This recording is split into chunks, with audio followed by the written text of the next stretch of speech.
Hark, goodly youths of the realm! Welcome to a most splendid journey into a wondrous world of Shakespearean speech. Hold on to your ruffs and farthingales.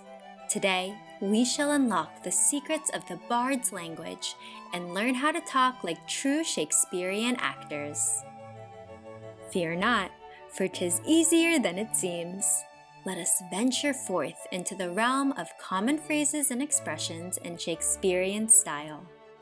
Instead of saying a simple hello, one might say, "Hail, fair companions," or "Good morrow, gentlefolk." Give it a try, my fine apprentices.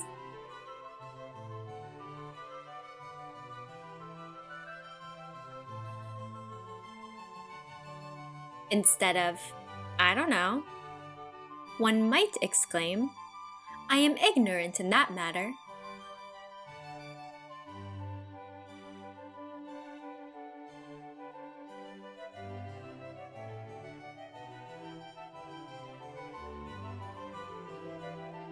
And rather than goodbye, bid thy farewells with, "Fare thee well, my friends, until we meet again."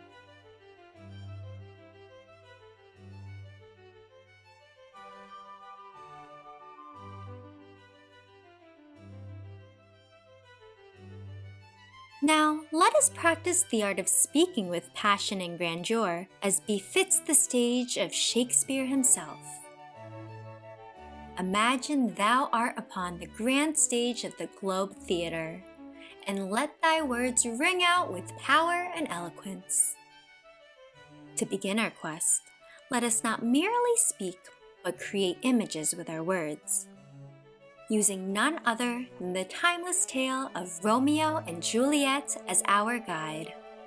Picture, if you will, the Montagues and Capulets, described as beasts that quench the fire of their pernicious rage with purple fountains issuing from their veins. It compares the enemies to beasts who put out fires with blood.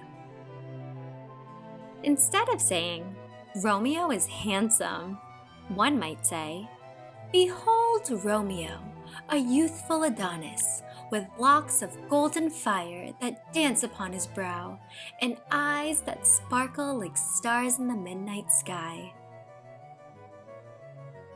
Now it's your turn. Choose your words carefully to vividly describe a person, what they look like, how they act, etc.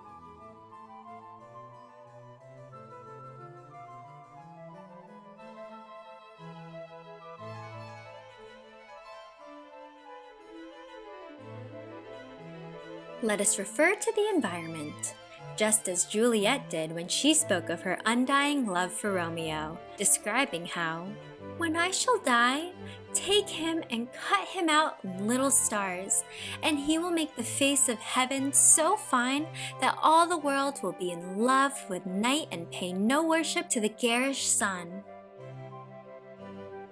Juliet references the heavens to show her devotion to Romeo. Instead of saying, "Juliet is deeply in love," one might say, "Juliet's heart swells like the ocean tide, her love as boundless as the vast expanse of the heavens above." Now it's your turn. Think of a person you know and compare them to an aspect of the environment, be it positively or negatively.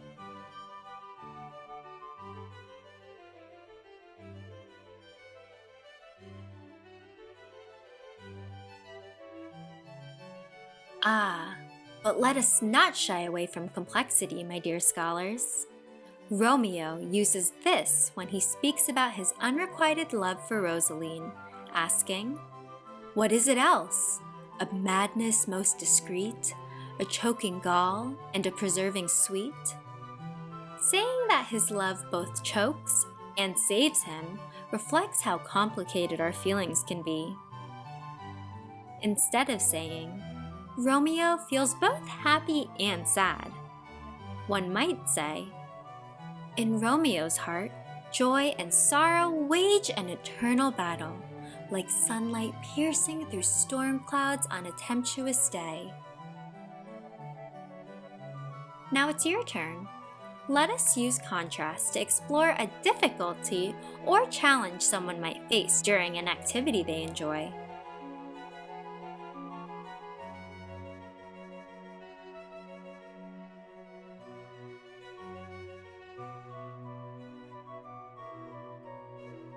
And as we continue our journey, let us keep hinting that things are bound to take a turn for the worse.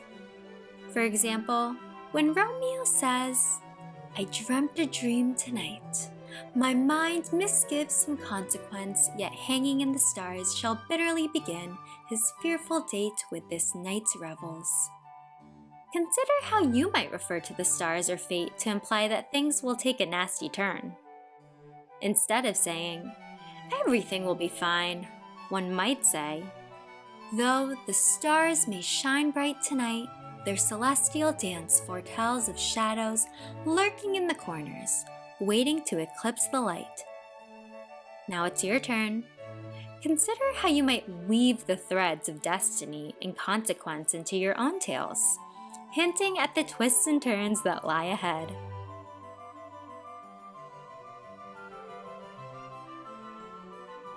And finally, let us end with a rhyme. Romeo and Juliet ends with a simple conclusion. For never was a story of more woe than this of Juliet and her Romeo. Create a rhyming poem that sums up something you have read recently. To truly mimic Shakespeare, see whether you have 10 syllables per line. Instead of saying, "Their story is sad," one might say, "For never hath there been a tale more filled with sorrow than that of Juliet and her Romeo, whose love knew no tomorrow." Bravo, my gallant scholars! Thou hast embraced the language of Shakespeare with fervor and flair. Remember, the words of the bard are a treasure trove of beauty and meaning, waiting to be discovered anew by each generation. Until our paths doth cross again, may thy tongues be ever adorned with the richness of Shakespearean speech. Fare thee well, my noble companions.